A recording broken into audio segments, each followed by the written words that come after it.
This morning, right as you're holding your phone, scrolling through your feed, two IRGC gunboats charged straight at a massive Indian-flagged supertanker in the Strait of Hormuz. They fire. The tanker swerves hard. 2 million barrels of Iraqi oil never make it to their destination. At that exact same moment, Iran's new supreme leader, Mojtaba Khamenei, posts just 4 words on Telegram: new bitter defeats.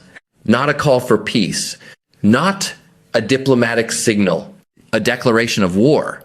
And right then, the United States quietly signs a waiver extension allowing Russia to sell oil more freely on Western markets. 3 events. One single morning. Do you see it? The media reports each piece separately. No one connects them. But bro, today I'm going to show you the full picture. Not the headline version. The complete version, cold and deeply unsettling. Because there is one country standing outside the battlefield, not firing a single shot, not losing a single soldier, not even sitting at the negotiation table, yet quietly smiling and getting richer every single day because of this war. And this morning, the US may have just unintentionally given them another push forward. The most chilling part, all 3 events happened almost at the same time. The Indian tanker gets attacked, forced to turn back, 2 million barrels gone. Iran's leader posts 4 defiant words on Telegram. And the US quietly opens the door wider for Russian oil to flow into the market. Hold these 3 things in your mind at once. Iran fires at ships. Its new leader promises more bitter defeats for enemies. And the US makes it easier for Russia to sell oil. While the Strait of Hormuz is stretched to the breaking point, while ceasefire talks collapse, Iran even signals through Pakistan that it will no longer come to the negotiation table. So who is really winning? Not winning with bullets, not winning on the front pages, but winning quietly without firing a single shot, without losing a single soldier. That country is Russia.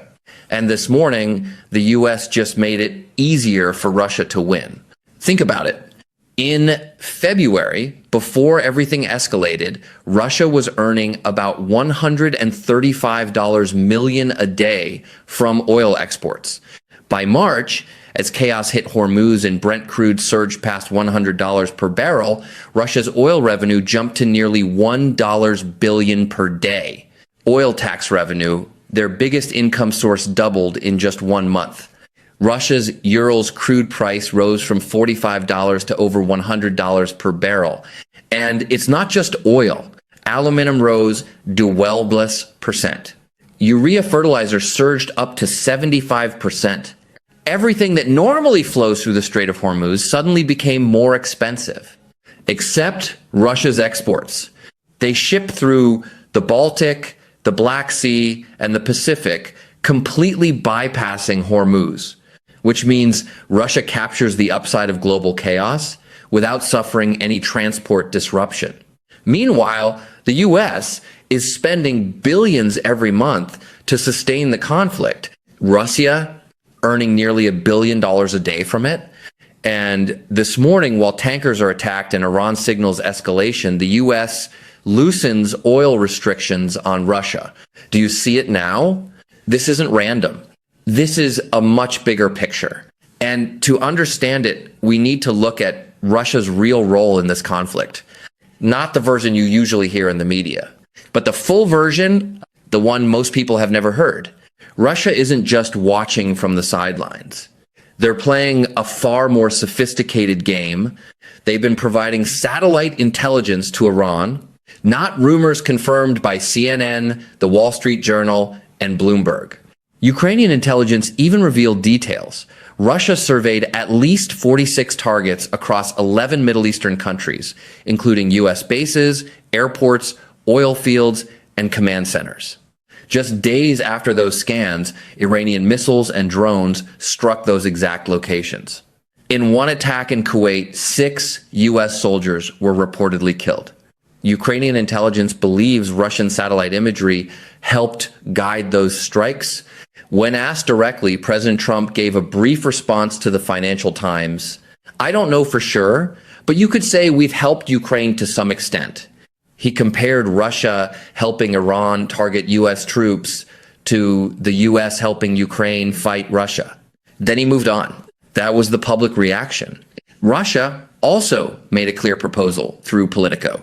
They are willing to stop sharing intelligence with Iran if the United States stops supporting Ukraine, which means they are using the potential deaths of U.S. soldiers as a bargaining chip to extract leverage in Ukraine. The U.S. doesn't react strongly. Support for Ukraine continues, but at a reduced level. Meanwhile, Russia keeps its satellites in orbit, continuing surveillance. This is the real picture. Russia is not a bystander. They are simultaneously making massive profits from rising oil prices, providing intelligence that helps the other side inflict losses on the U.S., and then using those very losses as leverage in an entirely different war. All of that without firing a single shot. All while maintaining the image of a concerned observer, calling for peace in the media. This is what I call the absent profiteer. An ancient strategy, but one Russia is executing with exceptional sophistication. They are doing three things at once. First, they provide just enough support to ensure the conflict doesn't end quickly. Second, they capture the full economic upside of the chaos. Third, they maintain a diplomatic cover to avoid direct blame. And this time, they're doing it with an unprecedented level of precision. Do you see the picture clearly now? Let's go deeper into the first layer of the strategy. Russia is doing something very calculated to make sure the war doesn't end too soon. They provide satellite intelligence to Iran. This is not speculation, not a rumor. They conducted at least 24 satellite survey missions, capturing detailed images of 46 targets across 11 Middle Eastern countries, U.S. bases, airports, oil facilities, and command centers.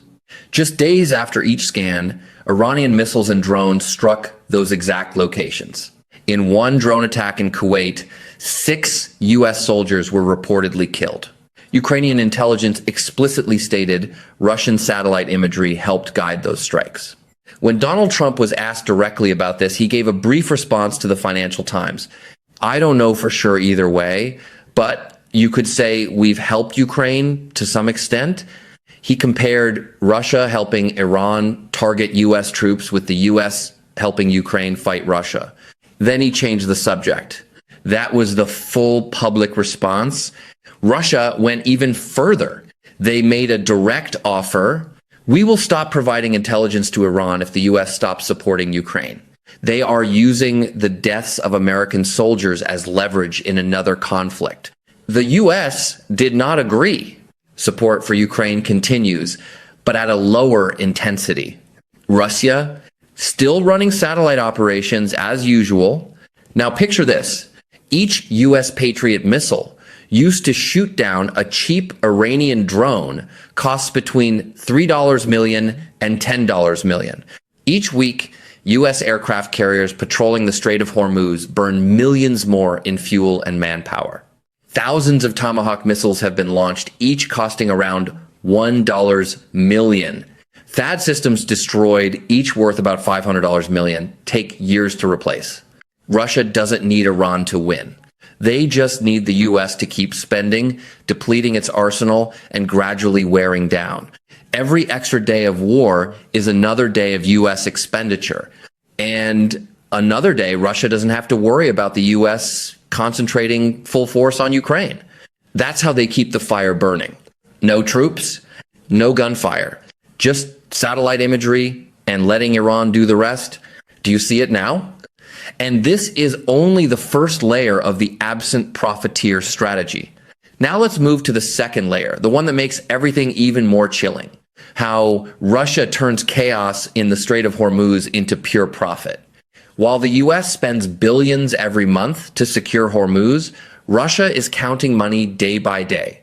In February, before the escalation, Russia earned about $135 million per day from oil exports. By March, As Hormuz destabilized and Brent crude surged past $100 per barrel, Russia's oil revenue jumped to nearly $1 billion per day. Oil tax revenue, their largest income stream, doubled in just 1 month. Russia's Urals crude price rose from $45 to $106 per barrel. And it doesn't stop at oil.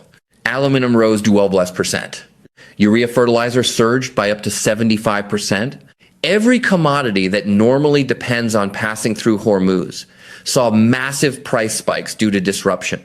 And Russia, they don't face that problem. Their tankers depart from the Baltic, the Black Sea, and the Pacific, completely bypassing the Strait of Hormuz, which means they capture every dollar of rising prices without taking any logistical hit.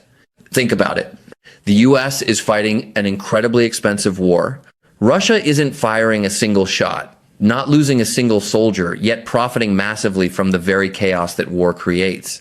And the peak moment? That same morning when the Indian tanker was attacked, when Iran's leader posted new bitter defeats, the US chose to extend the sanctions waiver on Russian oil. They opened the door wider for Russian oil to flow into Western markets right when prices were at record highs. That's not random. That's step 2 of the absent profiteer playbook. Russia turns the Hormuz crisis into a money printing machine. No weapons, no troops. Just sit still and let prices surge. Russia's budget had been under heavy pressure. A deep deficit, inflation near 6%, interest rates around 15%. But within weeks of the conflict escalating, everything shifted. They stabilized their books largely thanks to oil prices rising, indirectly boosted by the very conflict the US is managing. Do you see it? The US is spending to control the Middle East. Russia is quietly getting paid by that same conflict. And here comes the most chilling part. Russia isn't just making money. They're maintaining a near-perfect cover so no one can directly point the finger. Imagine this. They're doing all of this, yet in public, they play their role flawlessly. They condemn U.S. actions. They call for an immediate ceasefire. They vote alongside China at the United Nations to block resolutions that would reopen Hormuz by force.